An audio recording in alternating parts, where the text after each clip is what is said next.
అందరికీ నమస్కారం. Welcome to Indian home cooking channel. ఈరోజు మీకోసం గుడ్లు వంకాయ ఎగురండి కర్రీ అండి. ఇదేనండి చాలా సింపుల్గా ఈజీగా చేయొచ్చండి. గుడ్లు ముందుగా ఉడకబెట్టుకుని పెంకు తీసుకుని పక్కన ఉంచుకోవాలండి. అలాగే పొయ్యి మీద కుక్కర్ గిన్నె ఉంచుకుని కొంచెం ఒక గరిటె నూనె వేసి కొంచెం పసుపు వేసి ఇలా ద్వారగా వేయించుకోవాలండి. వేయించుకున్న తర్వాత పక్కన ఉంచుకోవాలి.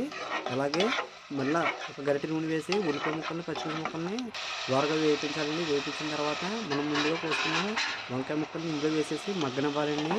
మూత పెట్టేసి మగ్గనిచ్చిన తర్వాత ముందుగా వేయించుకున్న కోడిగుడ్లను కూడా వేసేసి కొద్దిగా కారం అలాగే కొద్దిగా ఉప్పు ముక్క మునిగేంత వరకు వేడి నీళ్ళండి మొత్తం అంతా మునిగేంత వరకు వేడి నీళ్ళు వేసుకుని మొత్తం అంతా ఇలా కలుపు తిప్పుకోవాలండి. కలుపు తిప్పిన తర్వాత మూత పెట్టేసి ఇలా ఉడికించుకోవాలి. నీళ్ళు దగ్గరికి వచ్చేదాకా ఎగిరించుకోవాలండి. కర్రీ ఇలా తయారవుద్దండి. ఓకే అండి, మా వీడియో కనుక నచ్చినట్టయితే లైక్ చేయండి, షేర్ చేయండి, కామెంట్ చేయండి. తప్పకుండా మన ఛానల్ని సబ్స్క్రైబ్